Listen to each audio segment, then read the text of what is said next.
a preparar y yo no sabía que el hermano que le tocaba no iba a venir. ¿Verdad? Eso no lo sabía. Pero yo me preparé y el título de la enseñanza es ¿para qué tienes a Cristo en tu vida? A Yeshua. ¿Para qué lo tienes? ¿O para qué lo quieres? ¿Ok? Una es para adorarlo. Otra es para obedecerlo. ¿Ok? ¿Usted para qué lo quiere en su vida?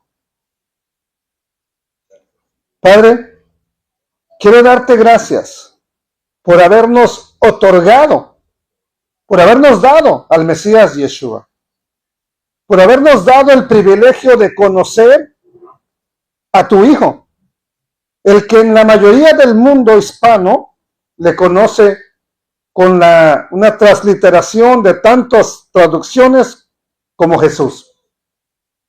Y no es que tenga algo contra ese nombre como se conoce, pero mi bendito Salvador no se llamaba ni se llama así. Su nombre hebreo es Yeshua. Y gracias, Padre, por habernos permitido conocerlo. Ahora tenemos un desafío ante esta enseñanza, que es lo que vamos a hacer ahora que le hemos conocido. Pero gracias por habernos dado el privilegio de que Él nos llevara a ti, Padre, como está escrito. Amén. Aleluya. En el mundo de la iglesia, los creyentes, los cristianos, como usted le quiera decir, que decimos conocer al Hijo de Dios, al Cristo, a Yeshua, ¿verdad? Que se ha dado a conocer al español como Jesús. Todo el que va a una iglesia dice, yo conozco a Cristo, yo le conozco. Pero la pregunta de hoy, en el título, tiene que ver, ¿verdad? En este breve mensaje, ¿para qué lo quieres en tu vida? ¿O en qué intención le has buscado después de que te resolvió el primer problema? Porque uno le busca inicialmente porque tiene problemas. Pero después de eso, ¿para qué lo tienes en tu vida? Le voy a responder lo que fue mi propia experiencia durante años en mi creer, en lo que yo creía. Y yo creía que solamente se trataba de adorarlo ya. Ve, adóralo, es el Señor. Ve, cántale, es el Señor. ¿Ok? Una ocasión, en Juan capítulo 8, al Mesías, al bendito Salvador, se le están yendo los discípulos. Se le está yendo la gente. Momentos de crisis, ¿verdad? Donde la gente de pronto es confrontada y dicen, pues como que aquí ya no me está gustando. Y empiezan a abandonarle, muchos. Y incluso Pedro le dijo, oye Señor, esta palabra que estás hablando está muy dura. ¿Quién la puede oír? Dijo, ¿qué? ¿Les molesta esto? Es que la gente te está dejando. ¿Ustedes también quieren irse? No, Señor. ¿A dónde iremos si solamente tú tienes palabras de vida eterna? Aleluya. Dios. Pero en el capítulo 8, verso 32, dice así. 8:32. Sabemos, ¿verdad? Que así que si el Hijo os libertare, seréis verdaderamente libres. En el verso 32 dice, y conoceréis, ¿qué cosa? La verdad. Y la verdad os hará libres. Lo que le responde la multitud es, oye, tranquilo. Nosotros somos hijos de Abraham. No somos esclavos de nadie. Entonces, no necesitamos esa supuesta libertad que tú ofreces. ¿De qué libertad me hablas? ¿De qué verdadera libertad hablas? ¿Ok? Pero él está diciendo, ¿verdad? Conoceréis la verdad y la verdad os hará libres. Entonces ellos preguntan, ¿cómo dices que seréis libres? De cierto les digo, todo aquel que hace pecado, esclavo es del pecado. ¿Y qué es pecado? De acuerdo al mismo apóstol Juan, el pecado es transgresión de la ley de Dios. Transgredir la ley de Dios. Lea la primera carta de Juan, capítulo 3. ¿Qué es pecado? Transgredir los mandamientos del Dios eterno. Entonces, casi siempre, durante las enseñanzas, durante las predicaciones, se nos habla de conocer la verdad, de andar en la verdad, de vivir en la verdad. Pero eso no es lo principal que está diciendo el Mesías. Eso es una consecuencia de algo más. Conocer la verdad no es lo más importante. Mire, se lo voy a probar. Hay algo que es más importante que conocer la verdad. Y es el hecho de permanecer en la palabra de Dios. Amén. Gloria a Dios. Aleluya. Hacer o poner en práctica las enseñanzas, la instrucción, tanto del Mesías como la del Padre Eterno. Ahora sí, ya que dijimos eso, ¿cuántos de nosotros somos obedientes a lo que Él dijo? No a lo que la iglesia y tu pastor dice, no, a lo que Él dijo. ¿Quién se ha leído una y otra vez los evangelios y dice, yo voy a hacer como Él hizo? Y no le estoy preguntando a las otras iglesias, aquí.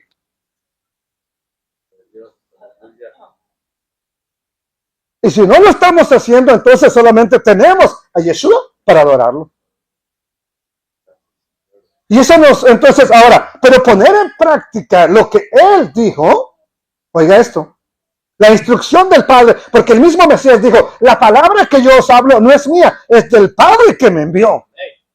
Lo que yo les hablo es la palabra del Padre. Él solamente está transmitiendo el mensaje. Así como ahorita, yo no estoy transmitiendo mi palabra, estoy transmitiendo un mensaje del Padre. Ahora, el poner en práctica la palabra del Eterno, eso nos lleva a ser verdaderos discípulos. Eso significa que hay verdaderos. ¿Y qué son los otros? No tenga miedo de decirlo, hombre. Falsos. ¿En qué grupo está usted? Sí, porque si no nos hemos preocupado por obedecer a Yeshua, no estamos en el grupo de verdaderos. ¿Verdad? Hay muchos que dicen que son discípulos, pero no lo son porque no les interesa lo más mínimo lo que él dijo. Y aquel que no le interesa lo que su maestro dice, pues no quiere seguir los pasos del maestro. Así que desde ya vamos a aclarar que no podemos ser libres solamente con conocer la verdad. Solo se es libre cuando esa verdad se practica.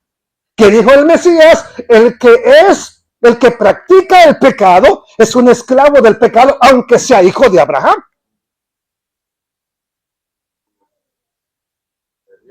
¿Qué te hace libre del pecado? ¿Conocer la verdad? No. Practicar la verdad. Andar en el mandamiento. No quebrantar el mandamiento hace que no cometas pecado. Y al no cometer pecado, entonces tú estás siendo un verdadero discípulo. ¿Ok? Entonces, solamente se es libre cuando se practica la verdad del Eterno. Cuando se guarda la palabra del Mesías. ¿Ok? Y gran parte, la mayoría de los creyentes no guarda o no guardamos la palabra del Mesías. Yo no sé cuántos años llevo predicando, ya no quiero contarlos, pero esto es un desafío para mí mismo. Porque a Yeshua solo le hemos tenido en nuestra vida para cantarle cantos, para adorarle, ¿ok? Pero no para obedecerle, no para hacer lo que Él nos dijo. Hagan esto, practiquen esto, háganlo de esta manera, háganlo así, hagan acá, hagan allá, ¿ok? Ahora, hacer las cosas como el Mesías dijo que se tienen que hacer, hace que ocurran tres cosas. Permaneces en la palabra, conoces la verdad, y esa verdad y permanecer en la palabra te lleva a la libertad verdadera. No la libertad religiosa que yo soy vencedor y que soy libre y que es santo y santo, santo. Santo es el eterno. Dios, aleluya. Y habría que preguntar, pues, ¿por qué él es santo? ¿De qué está apartado él?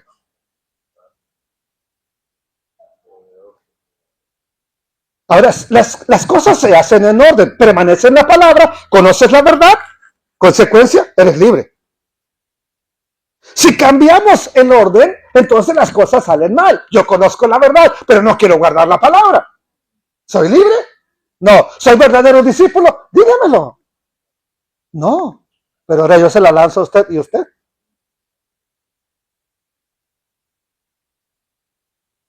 Aleluya. Sí, estamos aquí, ¿verdad? Amén. Dios.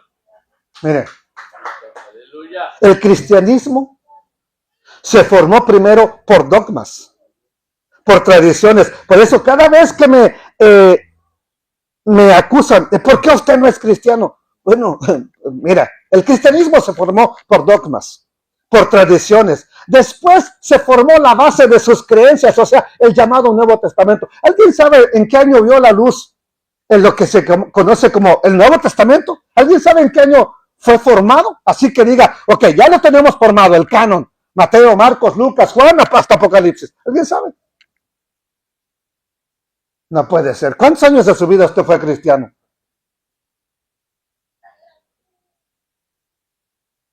Bueno, se la creo. ¿Sabe por qué? Hay muchos que tienen licencia de manejar y nunca saben qué dice el famoso manual. ¿Usted sabe bien? Yo no sé cómo pasaron. De verdad. El Nuevo Testamento, así como tal, como lo conocemos de Mateo, Apocalipsis, salió a la luz en el año 397, en el tercer concilio de Cartago. Y eso nos muestra que por cerca de 400 años el cristianismo no tuvo una base de creencia. ¿O cuál era su base de creencia? ¿Qué creían los primeros creyentes en Cristo? No creían en Apocalipsis, no creían en la carta a Filemón, no creían en Primera de Pedro, no creían en Tercera de Juan. ¿Cuándo se ha visto que primero surge un pueblo, ¿verdad? Primero surge la creencia, la fe, y después viene lo que van a creer? No, la fe viene porque, o la fe surge porque ya tienes lo que vas a creer. Ok, hagamos esta pregunta. Antes de que naciera Moisés, ¿existía la fe mosaica? La fe mosaica, para que me entienda, se le entiende a la creencia de lo que escribió Moisés. Pregunto otra vez. Antes de que naciera Moisés, ¿existía la fe mosaica? ¿Hasta cuándo existió?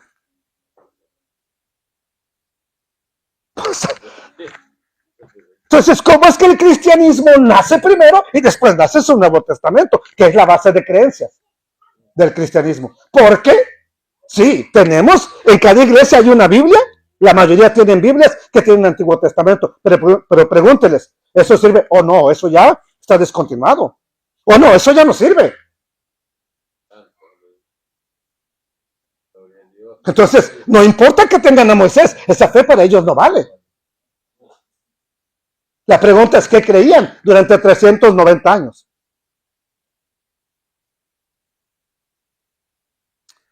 La fe mosaica vino a existir hasta que el eterno Dios les habla en el monte Sinaí a través o por medio de Moisés les da la Torah. Antes de eso existían los hebreos. En Egipto existían los hebreos. Yo le leo unos textos para que no vaya a correr y se me quede leyendo allá. Éxodo capítulo 2, verso 6. Cuando la hija de Faraón va al río, vio una canasta y, ¿verdad?, oyeron el llanto de un niño. Mandó a traer la canasta, o el arca, era un arca, como la de Noé, pero más pequeño, en diminuto. Y cuando la abrió, vio al niño. Y aquí un niño que lloraba y teniendo compasión de él, dijo, de los niños de los hebreos es este. No dijo de los judíos. No dijo de los levitas. No dijo de los israelitas. De los hebreos. Capítulo 2, mismo capítulo, verso 11. En aquellos días sucedió que crecido ya Moisés, salió a sus hermanos y los vio en sus duras tareas. Y observó a un egipcio que golpeaba a uno de los hebreos, sus hermanos. Capítulo 5, verso 3. Cuando van a tener que presentarse ante Faraón, ellos le dijeron, el Dios de los hebreos nos ha encontrado, no el Dios de los israelitas. El Dios de los hebreos nos ha encontrado. Cada pueblo tenía su Dios o sus dioses. Y en ese momento ellos son hebreos. El Dios de los hebreos nos ha encontrado. Iremos pues ahora camino de 3 días por el desierto y ofreceremos sacrificios al Eterno nuestro Elohim para que no venga con nosotros con peste o con espada. Unas palabras que los egipcios conocían bien, porque si no le ofrecían las ofrendas que su Dios quería, cada calamidad que venía, ya achacaban que fue el Dios. Como hoy en día. Viene una catástrofe, es que el santo fulano no le hicimos su fiesta. ¿Verdad? No nos damos cuenta que el que estamos ofendiendo es al santo de los santos. Capítulo 7, verso 16 de Éxodo, sigo ahí. Dile, está el Eterno hablando a Faraón, dile, el Eterno, el Dios de los hebreos me ha enviado a ti diciendo, deja ir a mi pueblo para que me sirva en el desierto. Y he aquí que hasta ahora no has querido oír. ¿Cómo se refiere el mismo Dios? ¿Y cómo nos conocían los egipcios a su pueblo? Los hebreos. No como los de la fe mosaica. No como los israelitas. Hay pocas ocasiones en que el Eterno habla de Israel o de los hijos de Israel en referencia a la descendencia de Jacob, de Israel, que le cambió el nombre. Pero no tanto como pueblo. Incluso cuando llega, ahora, ya cuando llegan al monte Sinaí, lo vemos un poquito más adelante, Éxodo 19, cuando llegan, ahí empieza a llamarles los hijos de Israel. Capítulo 23 de Levítico, cuando les da sus tiempos señalados, cada vez que les va a hablar de una fiesta, habló el Eterno a Moisés y le dijo, di, ¿a quién? ¿A los hebreos? ¿O ya no son hebreos ahora? ¿A quién? A los hijos de Israel. Estas son mis citas señaladas. Este es mi tiempo establecido en la Torah. Entonces, antes de eso podemos decir que enfáticamente Israel no existía como pueblo, eran los hebreos. Eran conocidos como los hebreos. Solamente, ¿verdad? Como lo repito, algunas pocas veces el Eterno los llama como los hijos de Israel. Sin embargo, cuando llegan al monte Sinaí, justo llegando ahí, dice en el capítulo 19, verso 2, habían salido de Refidim y llegaron al desierto de Sinaí y acamparon en el desierto.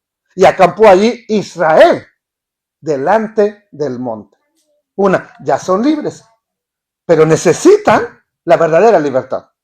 Y Moisés subió a Dios y el Eterno lo llamó desde el monte diciendo, así dirás a la casa de Jacob y anunciarás a los hijos de Israel. Y empieza a darle las ordenanzas que ya se las dio desde el capítulo 12. ¿Ok? De Éxodo. Empezó a darle ordenanzas para su pueblo tocante a la Pascua. Capítulo 19, verso 6.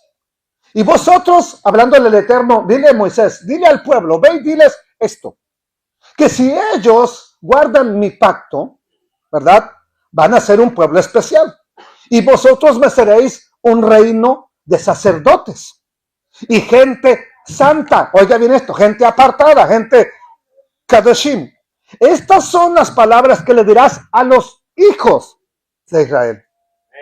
Capítulo 22. Ahora ya les entregó la Torah. Capítulo 20, perdón. Estamos en donde están los 10 mandamientos. Y el Eterno le dijo a Moisés, así le dirás a los hijos de Israel, vosotros habéis visto que he hablado desde el cielo con ustedes. ¿Con quién está hablando? Pueblo de Israel. Ese pueblo es el que tiene la fe mosaica, o sea, que cree lo que Moisés le fue dado de parte de Dios. Aleluya. ¿Hasta cuándo existe la fe mosaica? Hasta que el Eterno le da los mandamientos. Hasta que la Torah fue dada. Es ahí cuando el pueblo empieza a guardar la Torah. No antes de eso. Había mandamientos, sí. José sabía lo que era pecar contra Dios acostándose con la esposa de su amo. ¿Ok? Un rey pagano sabe que es pecado tomar la esposa de Abraham. ¿Ok?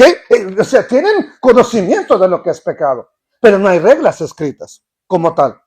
Entonces, es hasta que el Eterno da su palabra y se la enseña al pueblo, es hasta ahí que la Torah, la instrucción, es aplicada a los hebreos y ahora ellos son el pueblo de Israel, pero no como una religión, ¿ok? Si queremos llamarlo así, era la fe mosaica, pero ahora tienen fe. ¿Fe en qué? O en lo que escribió Moisés de parte del Eterno. Y eso nos deja con la siguiente pregunta. ¿Qué quería Dios al formar al hombre y al tomar un pueblo descendiente de Abraham? ¿Qué quería Dios? ¿Quería adoradores? ¿O quería un pueblo que recibiera su instrucción para compartirla con todo el mundo? Dos opciones. ¿Qué quería Dios? ¿Adoradores? ¿Será que podemos adorar mejor que los ángeles? Entonces no los necesitaba. Adoradores no. ¿Qué quería? Vosotros me seréis un pueblo apartado, un pueblo de sacerdotes. ¿Qué hace el sacerdote? Le muestra a los demás lo que el Eterno quiere. Pero también lo hace, no nada más es enseñarlo. Dios, el Eterno Dios, quería que su pueblo aprendiera a caminar con él siguiendo su instrucción. Más claro, el Eterno ya tenía una gran cantidad de ángeles, aunque una tercera parte le dieron golpe de estado, ¿verdad? Él ya tenía una gran cantidad y tiene unos tremendos adoradores que no le hace falta uno más en la tierra. Así que adoradores no necesitaba. No, él tampoco es fanático de, ahí le ponen like, dame like, sígueme. Él no quería seguidores que le dieran like. ¿Qué quiere entonces el Eterno? Y no es que quiere con los demás, que quiere de mí y que quiere conmigo. Gloria a Dios. Amén. Y aclaro, antes de que vaya y dice, bueno, entonces ya no le voy a adorar. No, es que la una no quita la otra. La verdadera adoración es obediencia. Pero no puedo decirte que verdadera adoración es obediencia, porque hay quienes somos buenos para adorar, pero malísimos para obedecer. No, sí, lloramos cuando estamos adorando, pero no nos duele lo más mínimo cuando estamos fallando.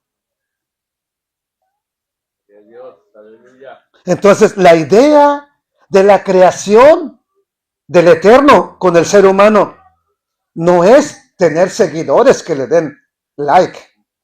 Por supuesto que Él ha escogido un pueblo que el día de hoy se conoce como esa parte que quedó como los judíos, eran los hebreos, después fueron los israelitas, ¿ok? Y ahora se conoce como los judíos. Pero ese judío no es todo el pueblo, es una parte solamente de ese pueblo escogido de Dios. Y lo escogió de entre todas las naciones, no por ser el más bueno, el mejor, el más inteligente, el más sabio, no, todo lo contrario, más terco, más necio, más rebelde, más insignificante. Pero con su Torah les dijo, esta es pues vuestra sabiduría y vuestra inteligencia, su Torah. Aleluya. Amén.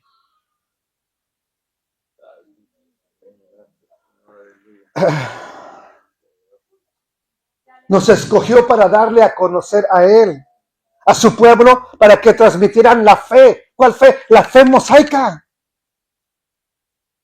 Más claro, la fe en lo que escribió Moisés, no en Moisés.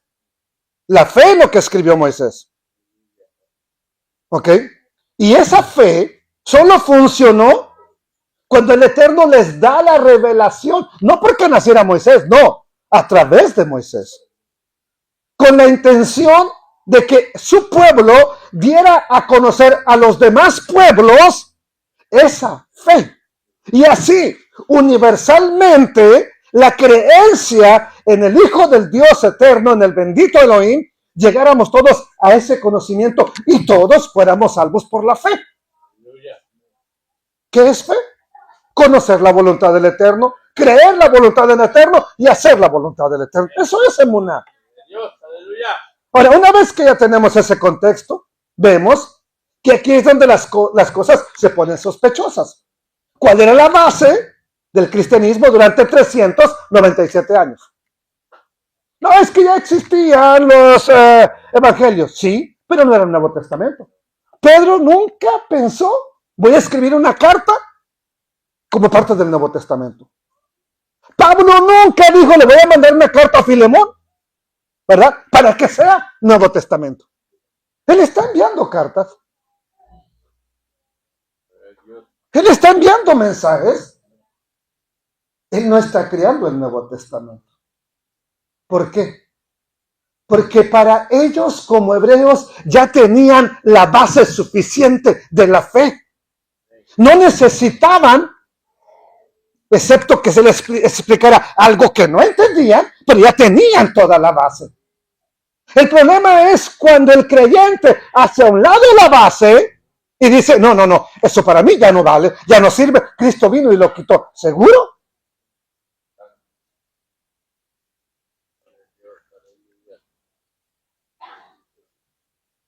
Ay. Mire, cuando Moisés muere, él sabe perfectamente que hay un libro de la ley. No es que se la inventaron después de que Moisés muere, él sabe. Tan es así que en Deuteronomio 31:24 dice, cuando acabó Moisés de escribir las palabras de esta ley en un libro, hasta acabarse, hasta concluirse, hasta terminarse, dio orden Moisés a los levitas que llevaban el arca del pacto del Eterno, diciendo, tomen este libro de la ley. No dijo, ahí lo acaban cuando yo me muera. No, tomen este libro de la ley y pónganlo al lado del arca del pacto de Yud-Hei, Bab-Hei, nuestro Dios, y esté ahí por testigo contra ti. ¿Quién? El libro. O sea, el libro que escribió Moisés no se inventó después de que Moisés estaba muerto. Hagamos un libro en memoria de Moisés.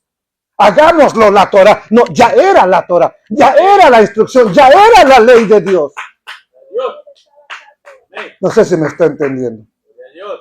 Aquí está la evidencia de que antes de morir Moisés sabe que existe un libro de la ley, un libro de instrucciones, no instrucciones para guardarlos en una caja fuerte, instrucciones para el pueblo. Quiero que esté ahí, para que usted sea testigo contra ti, para que el pueblo supiera cómo y a quién obedecer, cómo y a quién servir, y por supuesto, servir y obedecer. Ahora, esto nos lleva al título del mensaje. ¿Para qué queremos o para qué nos envió el eterno Dios a Yeshua? ¿Para adorarlo? Podríamos decir que sí. O para escuchar lo que vino a hablarnos de parte del Padre y obedecerlo. Me temo que la mayoría de creyentes le tenemos en nuestra vida solo para adorarle, solo para cantarle un día a la semana. Le cantamos bien bonito, nos esforzamos, nos acabamos la garganta. Pero dame esto, dame el otro, cuídame, protégeme, envíame, dámela por herencia a las naciones, y no sé cuántas cosas locas le pedimos. Qué triste, pero o tristemente, no le tenemos para obedecerle.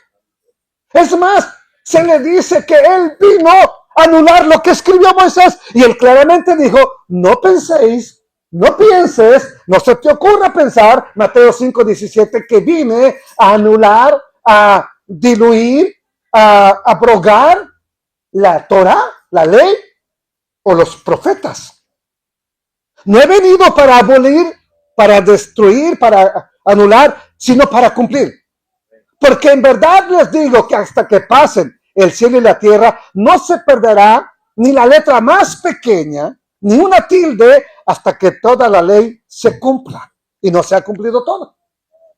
Cualquiera pues que anule uno de estos mandamientos, aún de los más pequeños, y así lo enseñe a otros, será llamado muy pequeño en el reino de los cielos. Pero cualquiera que los guarde y los enseñe, este será llamado grande en el reino de los cielos. Verso 20. Este es importante. Porque os digo que si vuestra justicia no supera la justicia de los escribas y fariseos, no entraréis en el reino de los cielos. ¿A quién le pone a pensar esa palabra? No, yo ya tengo a Cristo. Estos ya tenían a Cristo. Eran sus discípulos. Son los que le están siguiendo. Siempre escuchamos hablar en contra de la fe fingida o hipócrita de los fariseos. Pero no decimos nada de la fe fingida de los creyentes en Yeshua. O los cristianos, como se nos conoce, ¿verdad? No olvidemos que no solo es conocer la verdad. El punto principal que está hablando el Mesías, ¿verdad? Es en el contexto de que se le está yendo por de hablar la verdad. El punto es permanecer en su palabra. Y le voy a mostrar, le voy a probar bíblicamente que conocer la verdad no es suficiente. En la porción del Brit Hadashah de esta semana, Juan 18 al 21, Yeshua es llevado ante Pilato y Yeshua le dice, yo vine para dar testimonio a la verdad. Pilato le pregunta, ¿qué es la verdad?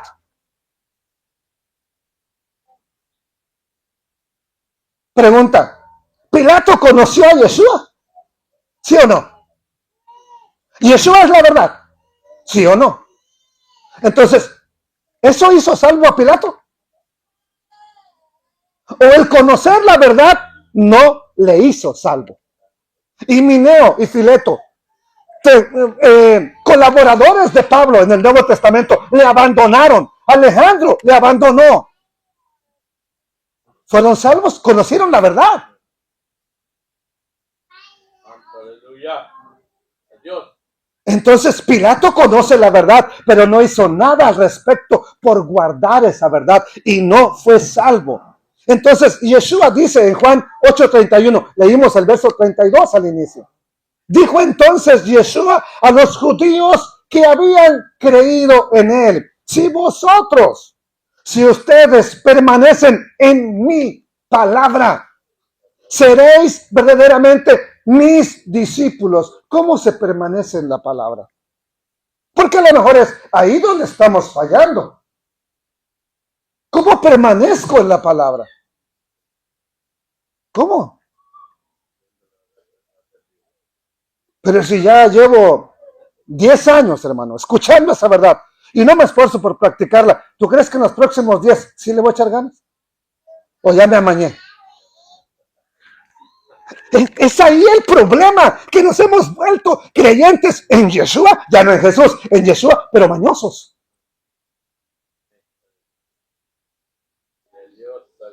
Ahora, una vez que guardas la palabra, eres verdadero discípulo. Y cuando eres verdadero discípulo, conoces la verdad. Y esa verdad te lleva en la libertad. Te guía en la libertad, andas en la libertad. Una vez más, y solamente para cerrar esta enseñanza, lo que Yeshua dijo no es tocante a conocer la verdad. Es bueno conocer la verdad.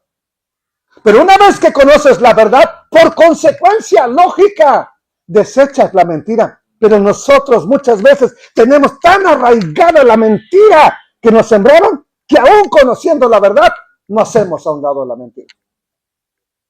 ¿Alguna vez usted ha tomado o ha comprado? Bueno, sí, yo creo que sí, todos. ¿Coca-Cola falsa? No coca de droga, Coca-Cola falsa. De esas que venden en la dólar. Esa. Unas que dicen cola, pero no tienen la coca. Nomás tienen la pura cola. ¿Sabe a Coca-Cola esa cosa? No sabe. ¿Por qué la seguimos comprando? ¿O por qué la sigue comprando? Si lo que usted quiere es una Coca-Cola.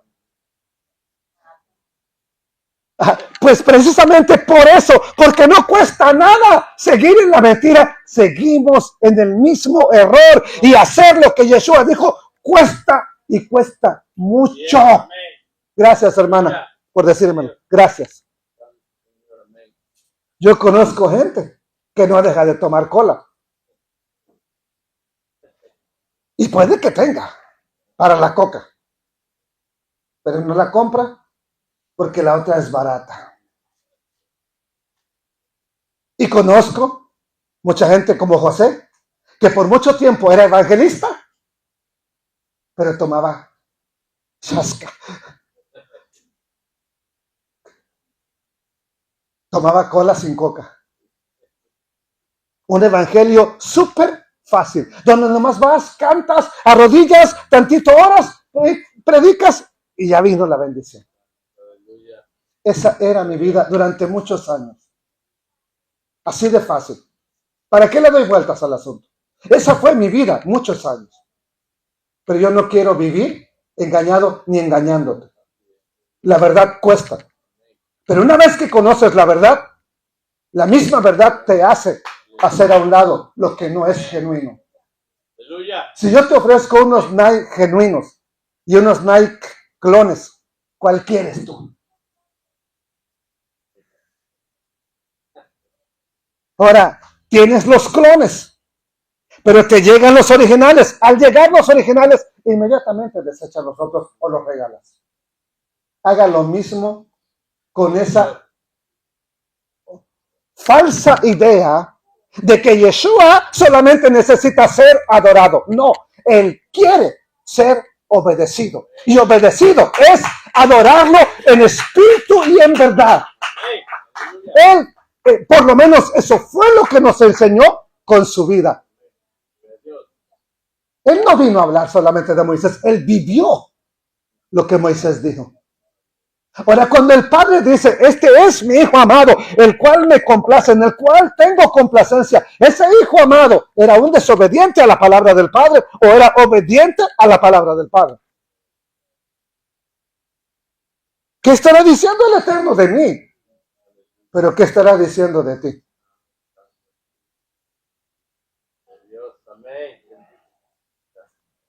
Si solo tenemos en nuestra vida a Yeshua para cantarle, ¿verdad? Como muchos, un día a la semana, ¿eso nos convierte en verdaderos discípulos? No. Tú tienes la respuesta. Porque tú solamente sabes en tu vida si solo le tienes para adorarle o en verdad quieres empezar a obedecerle. Eso tú lo sabes. Uno desde aquí no puede apreciar todo el cuadro completo. Ni viviendo tal vez contigo. ¿Cuántas personas viven con alguien, verdad? Años, 20 años y nunca saben que lo están engañando? Pero Dios sí. Ahora, si tú tienes la intención de obedecer su palabra, de permanecer en ella, y una vez que eres un verdadero discípulo, entonces sí, esa verdad te hace libre del judaísmo, del cristianismo, del romanticismo, de la religión, de todo, te hace libre. Pero lo más importante es que te haga libre del pecado, no de la religión.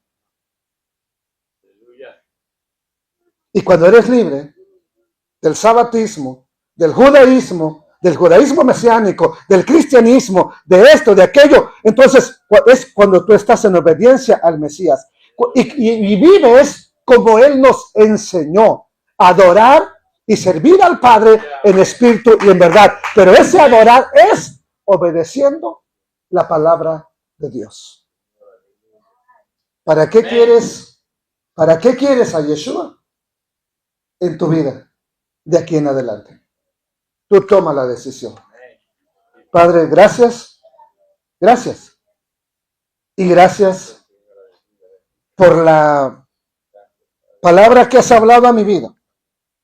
Porque puedo llevar muchos años, eterno Dios, enseñando. Pero estar mi mente obscurecida, entenebrecida, torcida hacia tu palabra y tu verdad. Y el punto principal es que permanezcamos, que andemos, que vivamos en tu palabra para ser verdaderos discípulos del Mesías. Al ser verdaderos discípulos del Mesías, vamos a conocer esa verdad nos hará libres y vamos a transmitir esa verdad, vamos a vivir esa verdad, vamos a enseñar esa verdad y vamos a llevar a otros a esa verdad. Y juntos adoraremos a Yeshua, porque sí, Él merece ser adorado.